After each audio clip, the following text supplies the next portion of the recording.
everyone, Kim Marshall here, your host for Global Wellness Conversations, which by now you know is the official podcast of the Global Wellness Summit and the Global Wellness Institute, which I affectionately refer to as GWS and GWI. Our mission is to give you insights on the business of wellness. We're kicking off this new season with a different kind of episode. We've put together a greatest hits of sorts from the Global Wellness Summit's annual Wellness Trend Reveal, which their research team has done for the past 20 years. This year's event was held at the sleek new J.P. Morgan Chase headquarters in New York in late January. It was quite the heady affair, high above the city, with trend researchers and writers presenting their findings to over 80 different media. These annual wellness trend reveals have become quite the industry phenomenon, rippling far out into the marketplace. I mean, a cursory search of Google News shows that the 2024 GWS trends were written about in Forbes, Women's Wear Daily, Condé Nast Traveler, Spa Business, Medical Tourism, and Fortune magazine. And that's just the first page of search results. So today we wanted to make sure that you, our dear listener, we're clear on what this year's 10 trends are and what their implications will mean for the wellness market. Time doesn't permit us to go into detail on each of the 10 trends, and we've also interviewed a few of the trend writers in the past, like multi-sensory expert Ari Peralta, and some of the topics will be covered in depth in future episodes, such as our next episode on longevity. So today we'll be focusing on 6 of the 10 2024 trends. But don't forget, especially if you're a wellness-focused business, you can do a deep dive into each of the trends by ordering the 100-page report called The Future of Wellness 2024 Trends Report.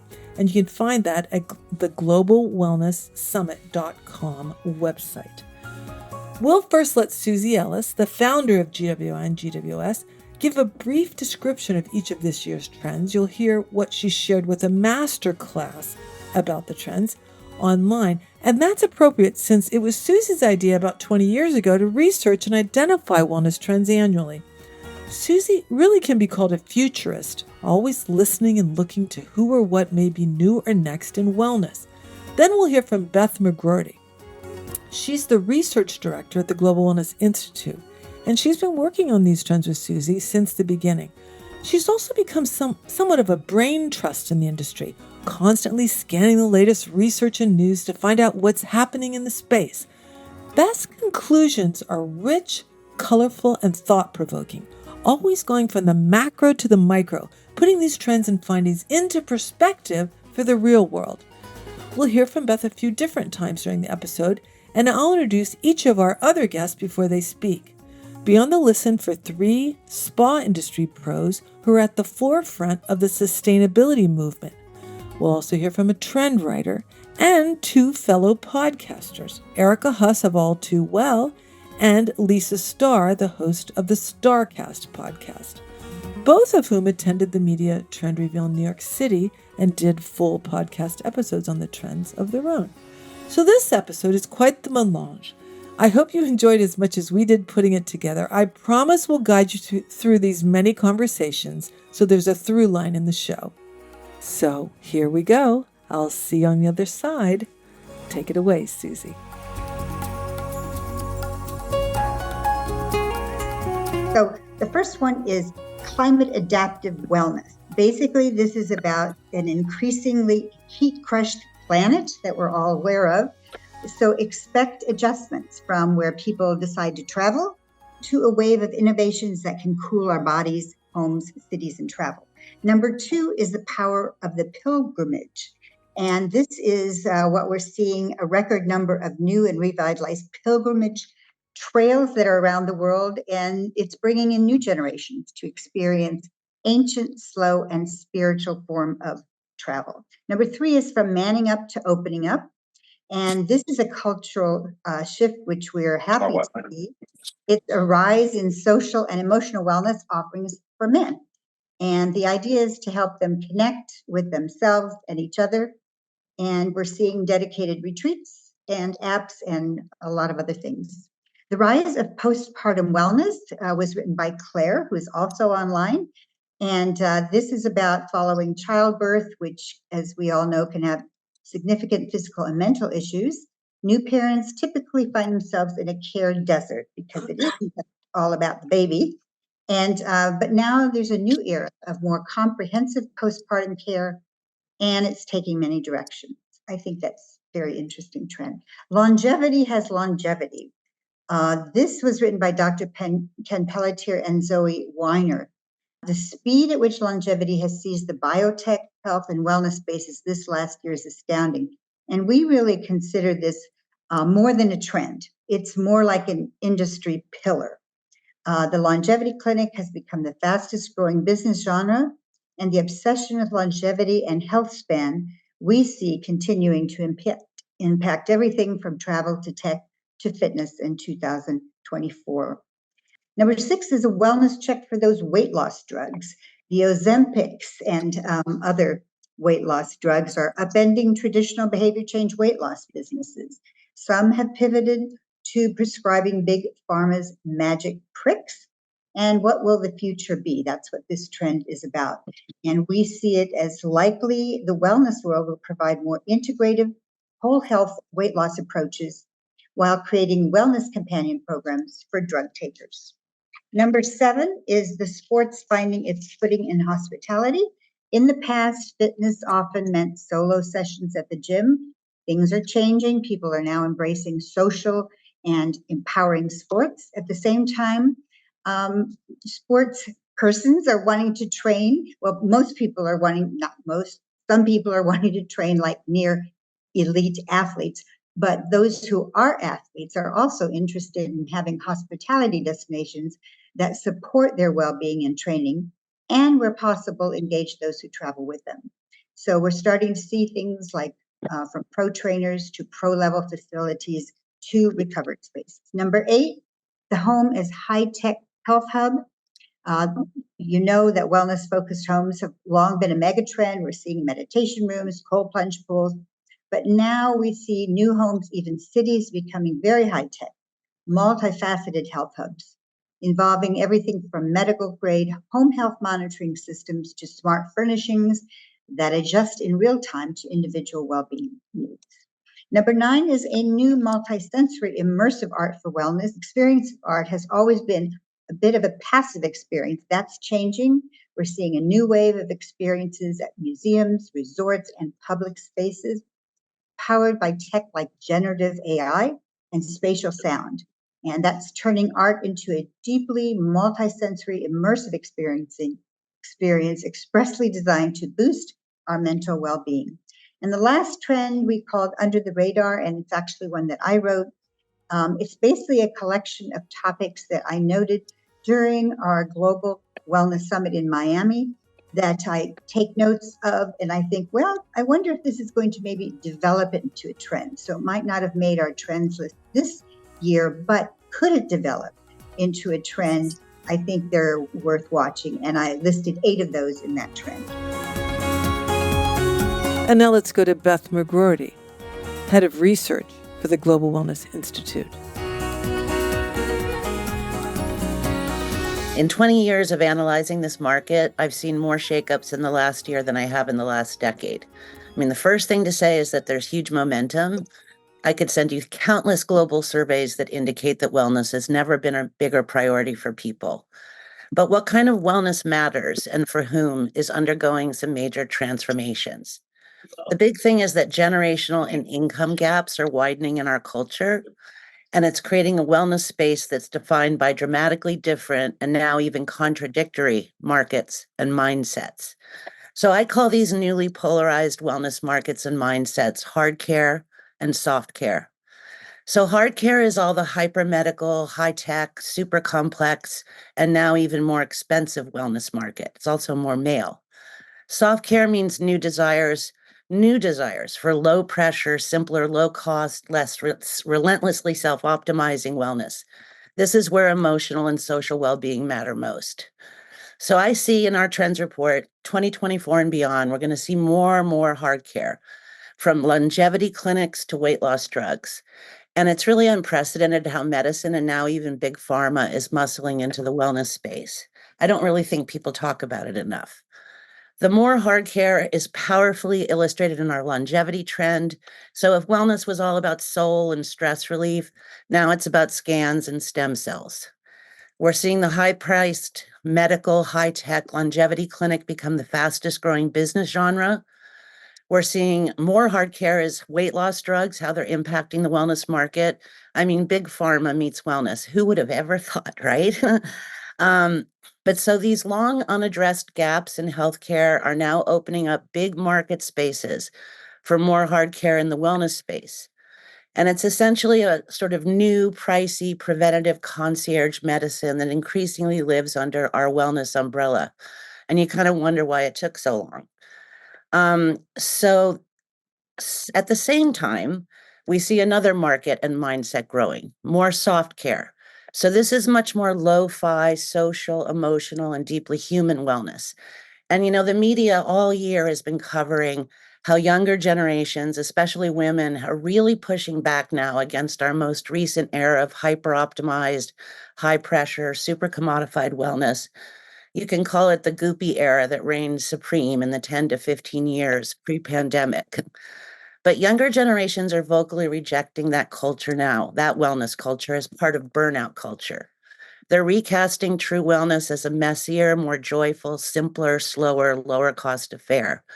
These are near political demands for work-life balance and rest. And you've probably seen it. You see the soft care wellness trends everywhere. They're blowing up TikTok. I mean, this is everything from the global surge in walking as a hot wellness trend, hot girl walks, silent walks. Young Chinese people are taking city walks. Young Chinese people are rushing to meditate at ancient temples. We see soft care in the global boom in the new social bathhouses that are coming everywhere, in bathing centers and hot springs. I mean, every single week, it seems like I see a trend where doing nothing is the biggest wellness trend. We all know about bed rotting, which is lying in bed and doing nothing. The Guardian named 2024 the year of Myeong, which is a Korean trend where you stare blankly into space or into a fire. So a lot of media companies are rebranding their wellness coverage now as messy, no pressure. And soft care directly informs two of our trends this year, which is the power of the pilgrimage and that new social and emotional wellness for men. So, I mean, I feel that while the media delights in making totalizing pronouncements about wellness, one day I'll see a headline, wellness is dead. It's all about hedonism now. The next minute I'll see a headline that says the $100,000 a year longevity clinic is taking over wellness. I think we need to accept that there's no longer one wellness narrative, one unifying trend or market. The future is both harder and softer care, and that polarity will only widen in the future. You could kind of say there's less of a middle, a mild, mushy, mainstream middle in wellness. And just quickly, some other macro trends that underlie our trends report. Wellness is finally addressing men. It's really bringing the men in different ways. And you're going to see this in the longevity, the sports and hospitality, and the men's social wellness trends. We see wellness continue to tackle some serious crises. It's not just about pampering, from climate threats to new pain points in women's health. This year, we see a new focus on postpartum wellness unfolding. We also see new technology creating all new wellness categories. So this is reflected in the trend on our homes as highest tech health hubs, to Ari's trend on a new era of multisensory, immersive wellness art. So I also just want to say quickly that trends don't die. And last year, one of our top trends was wellness coming for the loneliness epidemic. So this is a surge in social programming, connecting people very intentionally. This is only going to get bigger in 2024. And you see this intentional social programming in our men's trend, our pilgrimage trend, and our sports trend. So in general, the world is much more complex. So is the wellness market now. Quite suddenly, it's increasingly defined by contradictory business models and new desires. And so we hope our report and all these different trends, which slot in different hard care and soft care places, helps you make some sense of it. Okay, come with me now as we travel to Terranea Resort in Southern California, where we speak to a few spa industry leaders who are making waves in the sustainability movement. And then we'll find out how that relates to the first trend, climate adaptive wellness, which I think you'll be able to tell is a topic I'm really passionate about. And so I'm here at GSN Connect in Southern California, which is all about sustainability. It's called the Green Spa Network. And I'm here with two people who know what they're talking about. What is your name, Miss? Maggie Dunphy. And what's your title? I'm one of my titles is president of the Green Spa Network. Yeah, and what do you do for a living? I'm a spa consultant, and I'm just trying to make the world a better place. Okay, and what I know about Miss Maggie is she has opened, around 30 spas, and sustainability has always been at the forefront for her. Mm-hmm. And we don't know why. We're going to find out today. And then I'm sitting with Mr. Who are you? Doug Chambers, and I'm a principal of Blue Spas. Blue Spas. And Blue Spas has designed and opened, 400 projects all around the world. It's crazy.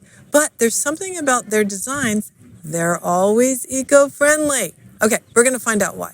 So this trend says that the heat-baked earth is at a precipice. Action needs to be taken, and people are taking that action. You guys have been doing it a long time. Why, Doug, have you been doing it, and where are we right now? What are you seeing hotel companies do? Well, this has always been something that Blue Spas, Carrie and I have been big advocates of, but the issue has always been that either was in the past a lack of interest or appetite, or ultimately ability to survive value engineering that made a lot of these things not really show up into the project.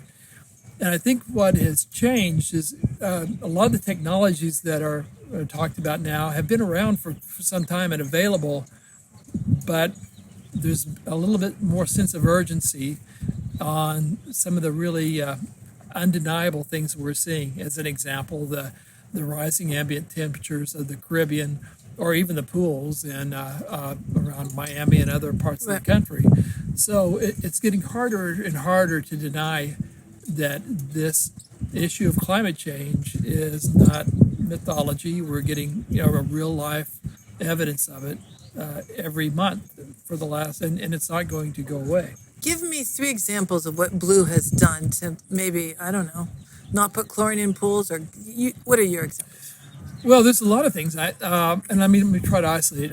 You're right. One of the things we do is advocate water systems that don't rely upon chlorine and don't rely on salt. And wherever we can, we try to recommend systems where we're not just, a lot of water isn't just going down the drain.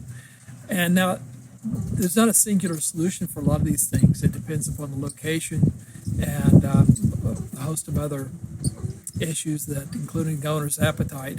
But one of the things Maggie and I have talked about this before, that I think it's the idea of incremental improvements that projects can make. If they can't do everything, what are some of the things we can find that are palatable or manageable or practical for them?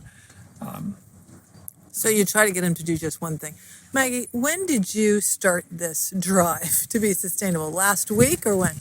No, I actually was thinking about it, and it was back in early 2000 with Destination Hotels. Uh-huh.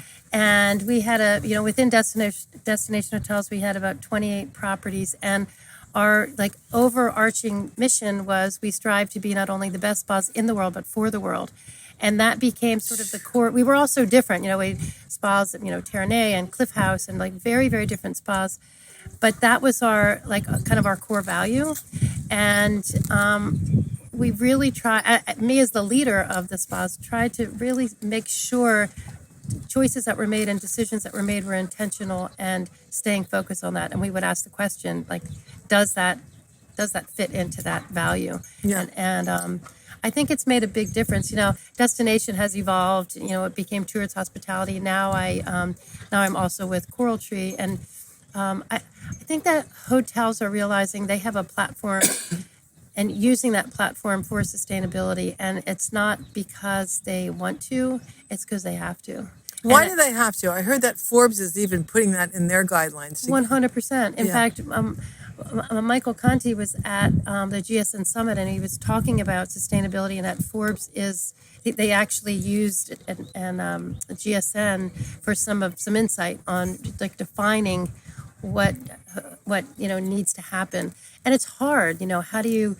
How do you stay luxury but make sure things are covered, and companies like Universal companies have a solution, and it's just really paying attention and also wanting to make that change. So they kind of have to. And I also think that the Gen Z, is that the right? Yep. The Gen Z, they're looking for it. Oh, yeah. They're so aware of it, and it's super important when they're making a decision. And also, they were saying in the trend that heat is such something to deal with, that designers, architects are doing heat reflective paint, gardens on the roof. Let's see, what else? Open air conditioning, ways to naturally cool things. And spas are booking things like moonlight yoga and stargazing because it's too hot during the day. Mm-hmm. Are you guys seeing any of this? Yeah, but it's something that you mentioned. I think, like, for example, some of the design techniques where you can get a natural level of cooling. Some of those issues have been, I think, are discussed and put into practice over the last 20 years. I just think now we're getting a renewed attention to them because you can't ignore the heat. You can't ignore the rising cost on rising costs both financially and I guess environmentally. And even like some of the technology with the window treatments, and not letting the light in and it's the technology in the glass to keep the heat down, inside. Like, it's just those little things. We were talking earlier. It's just one little thing, and if we would all start to do one little thing, it's amazing. And and I think it's really like an awareness thing, but it needs to be repetitive. You got to keep hearing it and reading about it and seeing it, and I think that repetition will sink in. From our side, to see fewer eyes being rolled when we bring up these topics and when it comes to design or operations. And now there's a broader embracing these different. Well, you can't ignore it. When Arizona is 110 degrees for 10 days in a row and there's a chief heat officer, people have to start paying attention. We can't keep air conditioning the world. So thanks, you guys. Keep up the good work. Thanks, Thank you.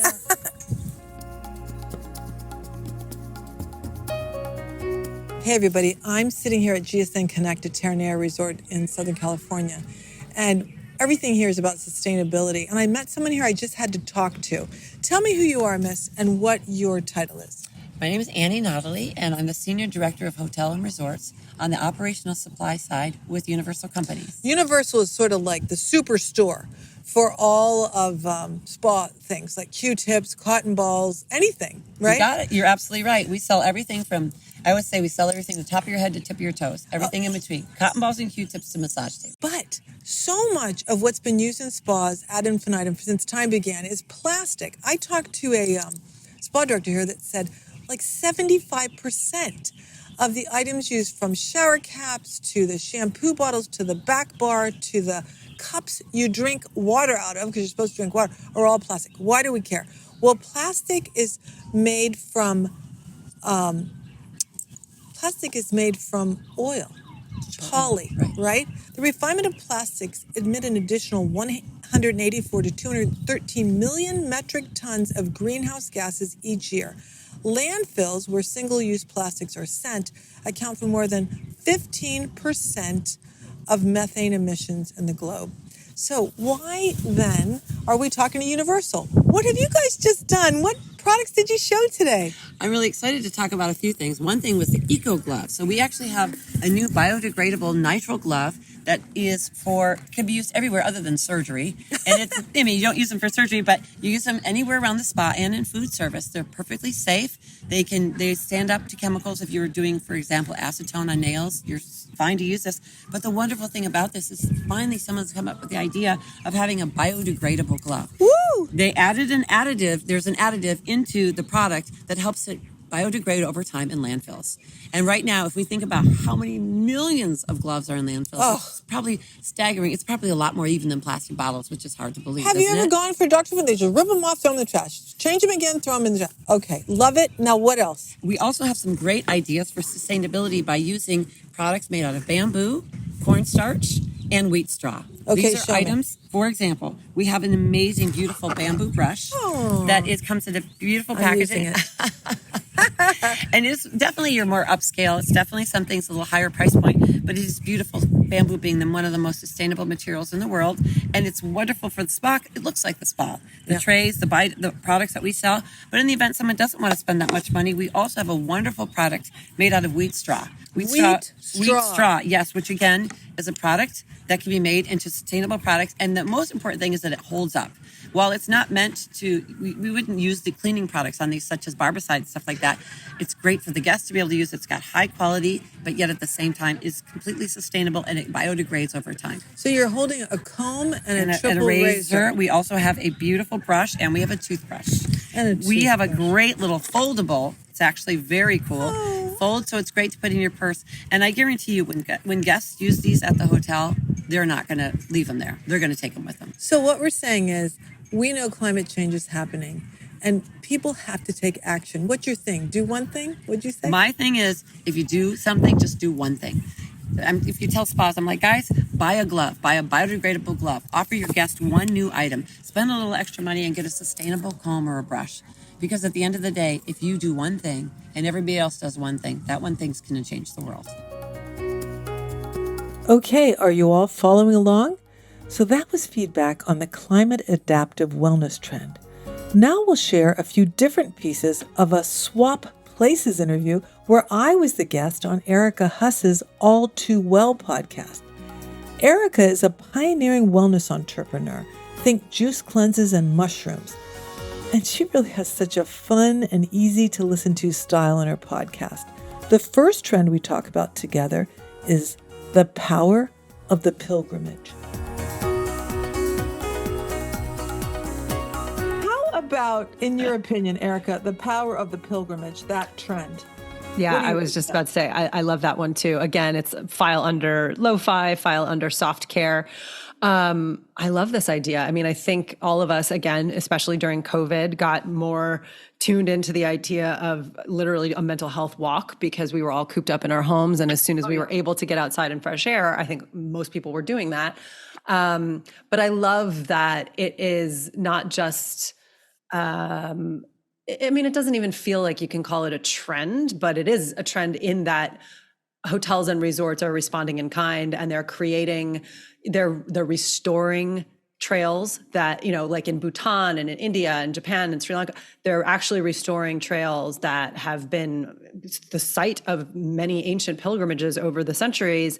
And now there's this, revived interest in it. So that is, I think, that does good on multiple levels, both for the trails and the local community, as well as for the people who are enjoying it. But I love the idea that it is its own form of meditation when you do it right. I mean, we're very used to, in hustle culture, we get outside for a few minutes and we get the sunlight and we got our podcast and we're making the best use of the time. I think the idea is, no headphones, no tech, no nothing, just walk, not even talking, but really just walking for not just a 20-minute thing, but doing kind of hours and hours of what is actually a pilgrimage. I don't know. There's something very romantic and exotic about it to me that I love. Isn't it? And I feel so uneducated that I didn't realize that the 500-mile Camino de Santiago in Spain and its sister road, the Kumano Kodo in Japan, have always been popular. Why haven't I done them? And, remember that Reese Witherspoon movie? I think it was called Wild or something. Where you just walk. Was it the Appalachian Trail? I don't know, Pacific Rim. But yeah, walking, most anyone can do. Yes. And talk about getting in touch with yourself. So it's really wonderful, because when you think, well, I don't know if I could do a triathlon, or I don't know if I could do a long bike ride. I don't know. But most people can do a walk. So to me, this is an essential submersion experience that people should kind of put on their planning list. So you can order this trend book. It's so detailed. It's 100 and something pages, but there's so many examples. So you can think, I want to go. Where should I go? Where's the best place to go? So read through it and see what you find. Next is the rather emotional and hopeful trend from manning up to opening up. First, we'll hear Beth McGroarty's explanation, and then Eric and I will take the ball and run with it. So this is very much about mental and emotional health. So it's about how the wellness world has always served women really well, about places to be, connect, explore their emotions, but men have really been left out of the equation. So everything that, not everything, but almost everything that the wellness world has done kind of enforces a cliched view of masculinity. So it's all about fitness and getting ripped and being a tough guy and biohacking. But this is about a new era of retreats and apps and small grassroots communities that are all about bringing men together to be more vulnerable, to open up about their emotions, to connect with each other. And, you're right, as a mother of young men, the stats globally are just alarming on men's friendships and loneliness. They're just plummeting. So it's all kinds of, Every Man, which is like a new retreat, Junto, Rewilding Surf retreats in Cornwall. These are all retreats that are really about bringing men together to get comfortable, to give them the tools about communication, about being vulnerable, about healing, about talking. It's well known that men resist going to mental health professionals and therapists and psychiatrists. There's new apps about checking in on your emotions and connecting with each other. So we think it's a huge opportunity for the wellness world, who has been so myopically focused on men's physical health. And we think, it'll attack all made groups, young teens, all the way to seniors, like platforms for all different age groups. So, I'm very excited about this trend because I've just spent decades watching a world that's supposed to be about wellness, really present very narrow views of what it means to be a man. And as we know in our culture, especially for young people like your sons, that's under revision. What it is to be a man is under some serious revision right now culturally. So that's what this trend is about. It's about social and emotional wellness for men and young men. The proper name of the trend is From Manning Up to Opening Up. And this is the idea that for a very long time, the wellness industry has kind of catered really to women, and women have always been the early adopters, and men have been a little bit left out in the cold. And there's been, especially, I think, post-COVID, I hate to say it, but post-Trump, I think there has been I don't actually hate to say it, it's real. There's been this backswing around this like sort of toxic masculine culture that is not working for anybody. And part of that is they've come to that by no fault of their own, because that is the culture that we all kind of grew up in. So there's now a much more concentrated focus that is put on men spending time together in healthy ways, in productive ways, in ways of, to bond. This like rise of men's retreats that are really focused not on like sports and kind of smack talk, but more on social, emotional wellness. They said retreats of this nature are up 200%, which is absolutely fascinating and so exciting to me. Well, let's face it. Men I feel so sorry for them, because the surveys show that so many say they don't have one close friend, if they're single especially, right? So men aren't used to like being vulnerable. This is about men coming together to open up and talk about loneliness and talk about insecurity and let their walls down. That's super healthy. That is super healthy. My husband is of a generation where you have to drag him by a rope to therapy. Mm-hmm. He sees it in principle and it makes sense to him, but I just don't know if I want to do that, right? So now the trend is men are opening up to the possibility, which is really great, isn't it? Yeah, no, it's great. I love it. I think that it's long overdue. And I think that I think there are thought leaders out there, Tim Ferriss, for example, who are at the forefront of a conversation around, self-actualization and encouraging men to really take another look at themselves and how can they improve themselves on a physical, emotional, mental, spiritual, romantic level. And this is really taking it a step further, because it is actually putting men in these environments that traditionally would make them feel very kind of uncomfortable and cringy, and they have this sort of natural stoic response to situations like that. And again, we're speaking in generalizations. Obviously, not every man is like this, but for the most part, our American culture man is.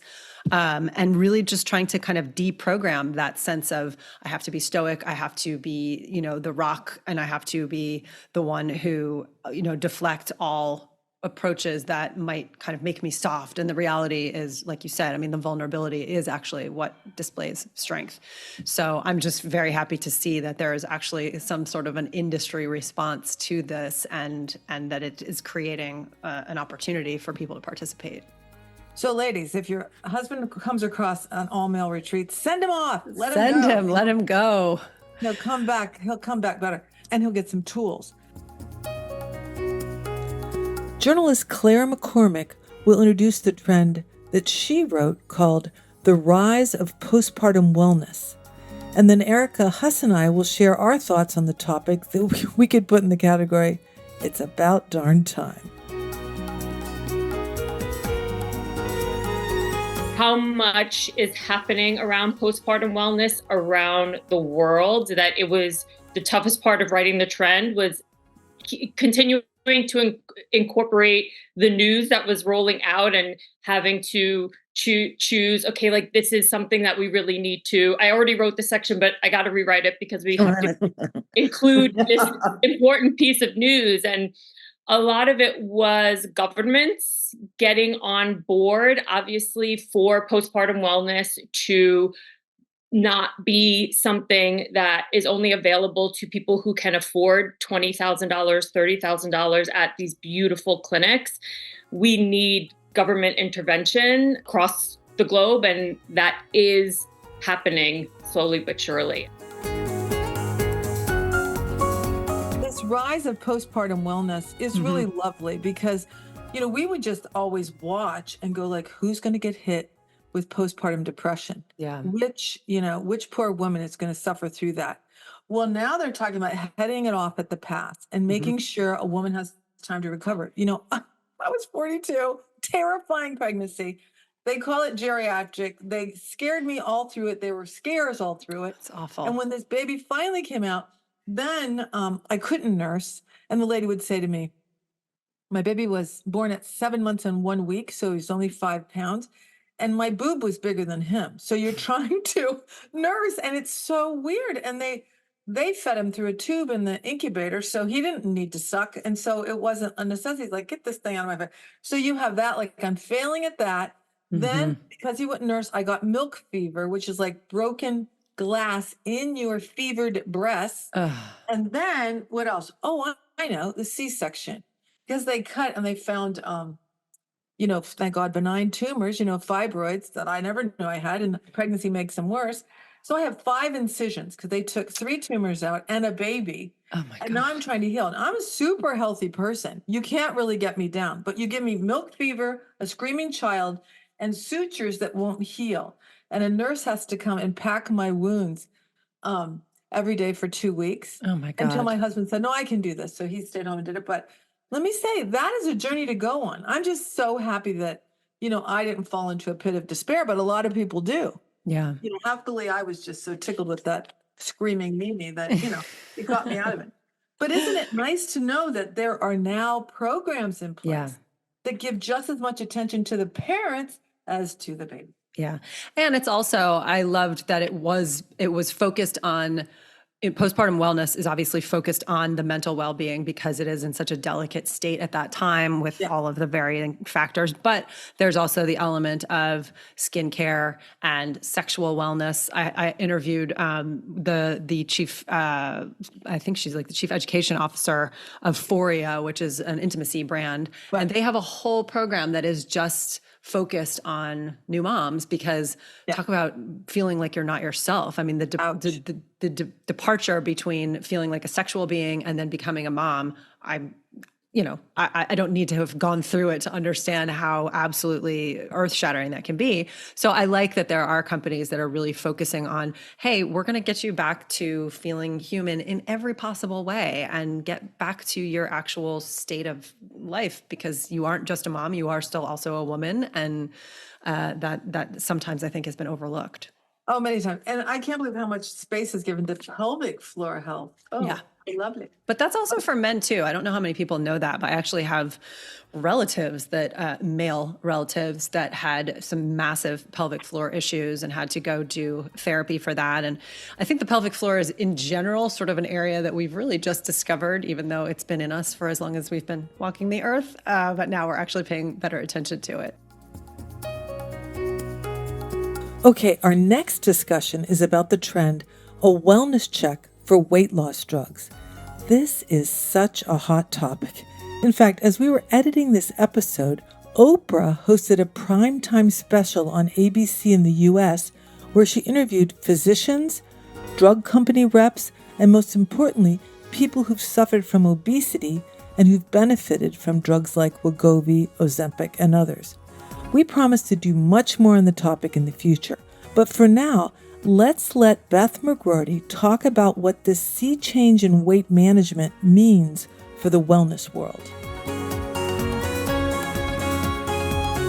It's completely upended, the wellness market, which has been tacitly focused on weight loss, for forever. And all the behavior change models, whether it was the Weight Watchers or the, resorts. I mean, they're doing some serious soul searching here. When you say safety, so I think what our trend is really about is, what happened first because of shortages, is that med spas and wellness businesses and dieting platforms and gyms started prescribing either compounded or, pharmaceutical versions of these drugs. And yes, at night I see ads in LA. It doesn't say you have to have a doctor and get weight loss drugs. Like it's become so simple to get this stuff through telemedicine. Of course, it costs $1,000 a month. But I think one thing about safety, I don't know, I'm not sure what you mean by safety, but one thing that the trend is really about is that what's happening really fast right now is what they're calling wellness companion programs. So one of the big risks with the Ozempics, one of the major issues is a major loss of muscle mass. So 40% of the weight you lose is muscle mass. And so when people go off these things, if they ever go off them, they come back with a body composition that's significantly less healthy than it was even when they started. So there's a lot of fitness companies like Obey Fitness and Equinox and that are all creating specific programs, wellness companion programs now to, fight that, a lot of side effects, but the muscle mass loss side effects. So, but I think what we're saying in our trend is like, what is wellness's role here? First everyone pivoted to make money just to prescribe, but what are the sort of integrative models that involve mental health, nutrition, fitness, that it can be, because weight loss drugs do a lot of amazing things for your health, but it is not a path to holistic health. So how can the wellness industry be a part of this thing that is not going away? There's 70 plus drugs in development. They're going to get cheaper, more effective. You're going to see a slew of drugs this year. It's just the beginning. It's an avalanche. And now Beth will end this episode's trend reveal talking about the trend, the home as the highest tech health hub. Wearables and diagnostics is going through a total explosion right now. So the home health trend is it's about obviously the home as a healthcare hub.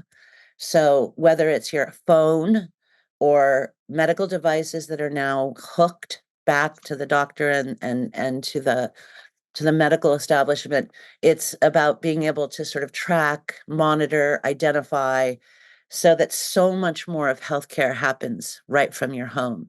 But this, there's many, many companies that are just using smartphone sensors to measure things like your heart and lung health right at home. So that's not an incredibly expensive. I mean, as you know, in your world, the level at which wearables and diagnostics are exploding, they measure everything now, and they're getting medical grade even for stuff that's on your wrist. I mean, I think it's a futuristic trend that looks at how much more of healthcare is going to migrate right into our homes, and how tracking and environments are going to be able to, to wire us towards medicine, and also environments that adapt to your biometrics, which involves wearables because you're tracking your heart rate and your stress, and how lighting and textures and textiles and everything can change just because of how your body and mind is performing. But I think what's amazing is that a lot of these things that used to be associated with hospital grade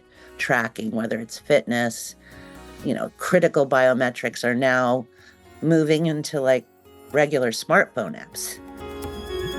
Okay, finally, let's hear directly from some of the media themselves who attended the Trend Reveal in New York City as they share their feedback with spa business consultant, journalist, and the host of the StarCast podcast, our friend Lisa Starr. Hey, I'm Joe Holder. I'm a contributor to GQ. And today at the Global Wellness Summit, what I found interesting was a reinvigoration for the love of sport. I think as adults definitely want, community and recreation combined in a way that isn't overwhelming. And I think moving away from group classes in the way it once was is definitely a thing. And then, as a man, as you see, and somebody writes from wellness, it definitely over-indexes women-oriented, and seeing the trend regarding kind of an embracing of modern masculinity, still grounded in kind of the foundational roots associated with some of the positive traits of what it means to be a man, I think was powerful. So you think women get more input on that than the men do? Without a doubt. Really? Yeah. Because we think of men as being the athletes. So, Well, it's always been, people try to conceptualize the difference between fitness and wellness. Instead of them being inclusive, you kind of silo men within fitness, silo women within beauty and wellness. And now you've seen a cross-pollination between the two, especially with the rise of kind of cycle-oriented work from women, especially with fitness, and then with men looking at the loneliness epidemic. Men commit suicides much more than women, and then there's a lack of shared spaces that are built around men besides, alcohol. So, it's also connected to the rise of, the non-alcoholic industry. But yeah, the input of women is much greater in wellness than men. Well, I have to say we like that. But we do, of course, want there to be a space for the men. We all need to be well together. Mm-hmm. And it's good to hear that resonated with you. Your readers are predominantly male. Mm-hmm. What sorts of things are they interested in? I mean, everyone wants to be healthy. Is there anything specific you think they're looking for? Yeah, I think people are interested more around like the culture and the entertainment angle that's associated with wellness, how to make it practical for the everyday life. I don't really think, and no shade to them, but the men's health thought process of just how to sculpt and add abs and a six pack in 6 weeks isn't really what's hitting. It's more so how do I be successful with the things that are necessary in my life, which are romantic relationships, financial health, but also what's going on with my mental, emotional, and then sprinkle in fitness. So really it is, it's an overused term, but it is holistic. More people are very interested about how do I design a wellness plan, not just a fitness plan. Because at the end of the day, fitness is easy. Mm-hmm. It's the wellness. It's the, how are you feeling internally, the outside metrics that are important for one's health too. We want to pretend like money and stuff doesn't matter, and it does. Financial health is key, and there's a lot of anxiety connected to that. But most of it really is holistic well-being, not separating the mind and body anymore, and then figuring out how to be tough, while at the same time how to be soft with your emotional side, and then how to take care of your true health and not just fitness and performance. Well, you're right. That's like a sort of renaissance movement for men right now, right? Mm-hmm. It's showing the emotional side. I mean, GQ used to be more about fashion, right? Mm-hmm. Now it's more about yourself, self-care. Well, GQ still will always be about fashion, but one of the things, you got to put on the suit. Who's in the suit, right? So it's looking at it from that whole perspective, not just what you're wearing, how you're thinking, how you're moving, how you're grooving, and grooming, and also grooving, I guess, but like how you're just taking care of yourself. So looking at it, the integration of sport, culture, and wellness has never been more, prescient, and how big the business is and how connected it is to everyday life. There's a need to create a foundational literacy around it and connect that to culture, the readers tend to gravitate to.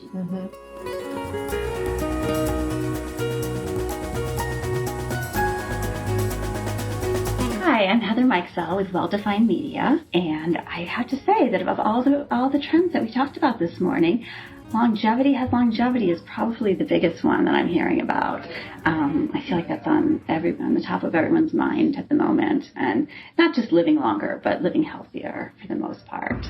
And also the wellness check for weight loss drugs. I feel like everyone is talking about Ozempic and all of them. Is there a lot of comment on your website about that?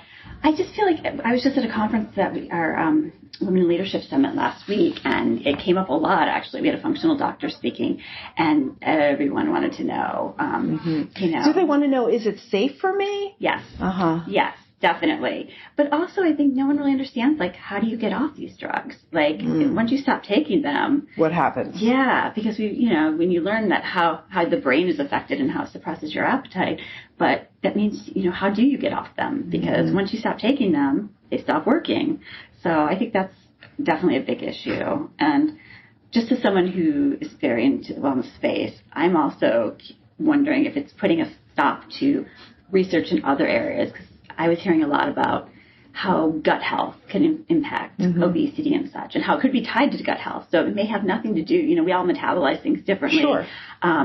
But does that research kind of end because we have this other so-called solution, if that's what it is? It's a little amazing to me how many people want to take it. It does. I had lunch with a friend of mine who said that she had just asked her doctor about it, and she doesn't have any weight to lose. Right, people that aren't obese. It's one thing if you're medically obese or you have other challenges, absolutely, but it's just interesting. I mean, it's a little alarming, especially because she said her doctor basically said you're not there yet. And I was like, I don't think you're ever going to be there. Hopefully. You're not obese. You're not even overweight. Right. So what are you taking it for? So I also worry that people just start overprescribing, because when people start demanding things, they'll just go to a doctor who will give it to them whether they need it or not. I mean, I understand it for people who have diabetes and things like that. Well, sure. Yeah. Was there any other trend like the postpartum wellness or the pilgrimage or anything that resonated with you, Heather? The postpartum wellness I thought was very interesting, because I do see a lot on social media about people talking about how women's pain is minimized, especially, if it has to do with birth. It's kind of like, oh, you just had a baby. You're supposed to. Yeah, that's what happens. And so just that dismissive sense sometimes that I think women feel when they're talking, to their healthcare provider. It's just kind of like, not being taken seriously and just thinking, oh, that's just the way it is. And I don't necessarily know that that's always has to be true.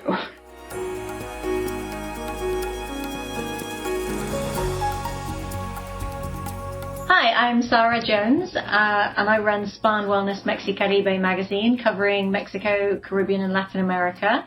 But if I think about the highlights from this morning's trends, I would say that definitely the climate adaptive wellness was really interesting. As we see the temperatures increasing and the hottest years on record happening again and again, more and more technology around keeping people cooler and keeping cities cooler, and redeveloping or redesigning how buildings are built, and people traveling to cooler destinations rather than hotter destinations. Very interesting. The home as highest tech health hub, I think, is fascinating.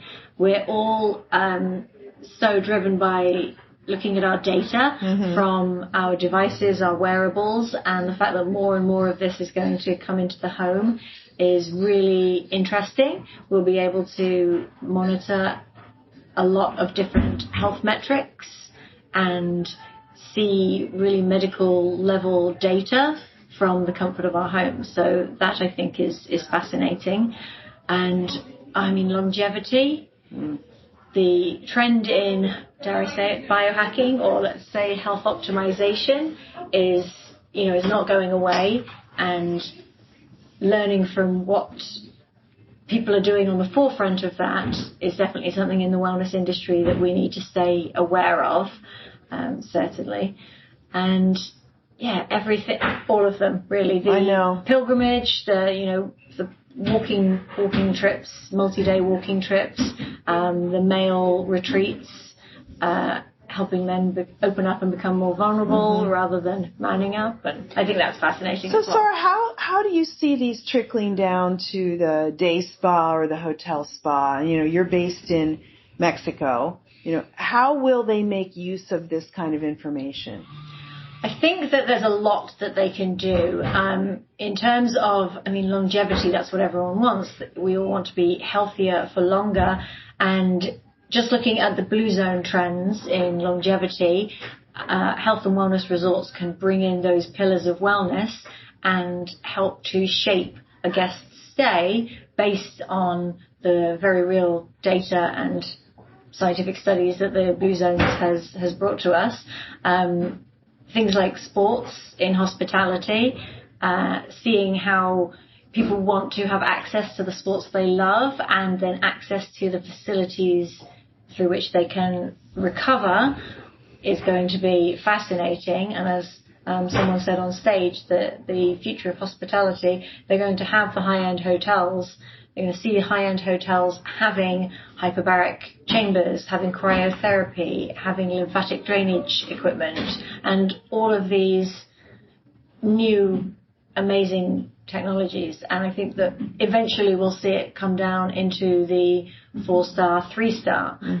It's always going to start at the high end first, and then it's going to trickle down into the rest of hospitality. And yet, I know that you practice cryotherapy regularly on the beach in a bucket, right? So it doesn't have to be in a facility. It doesn't. And, when people talk about biohacking or health optimization, everyone always thinks of the things that cost a fortune and the high-tech new innovations or new supplements or injectable things or devices that we put ourselves in.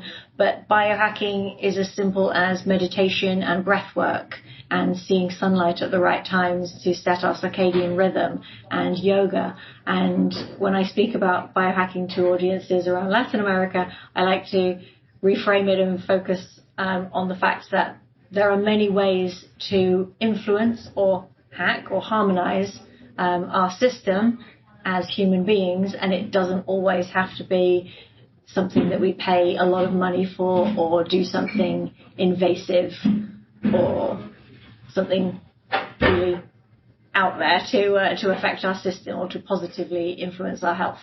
Well, we know that everybody wants to live longer and be healthy in that time. It's not just about living longer, right? It's about having health for a longer period.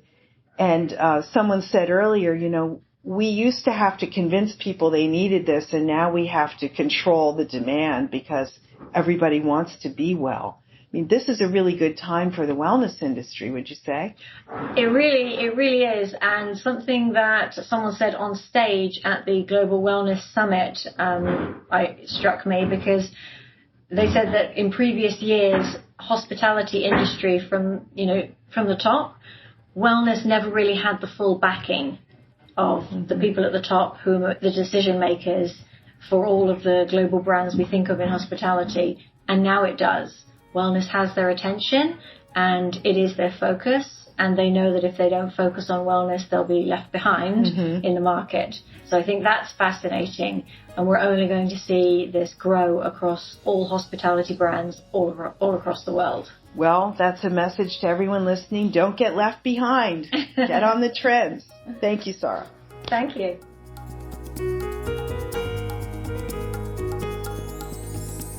Wow. Now that was a lot of voices in one episode. But now you know the kind of sparks these trends ignite. I want to do a special thanks to the researchers, the media, the sustainability leaders I spoke to from the Greenspawn Network, my fellow podcasters, Erica Huss and Lisa Starr, and everyone who contributed to this episode. What were your main takeaways from the trends? Here are mine. this year, we should be on the lookout for the rise of more hardcare, from longevity clinics to weight loss drugs, looking for ways medicine is muscling into the wellness space. And then new tech in new wellness categories, from the home as a high-tech health hub to AI-generated wellness art. And then look for ways that wellness will be tackling serious crises, from climate threats, my personal passion, to women's health, especially postpartum wellness. Well, that's it for this episode. Quite a lot to chew on, and there's so much more to say. So if you want to dig deeper and get a leg up on your wellness competition, visit globalwellnesssummit.com, click on the Trends tab, and order your own copy of the 100-page Future of Wellness Trends 2024. This is your host, Kim Marshall. Can't wait to get together again.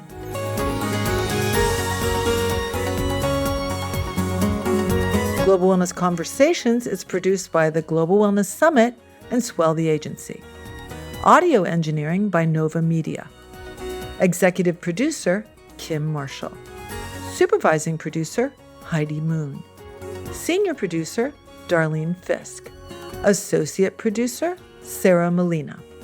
Special thanks to Movo for our microphones and Mindstream Wellness Music for our theme music.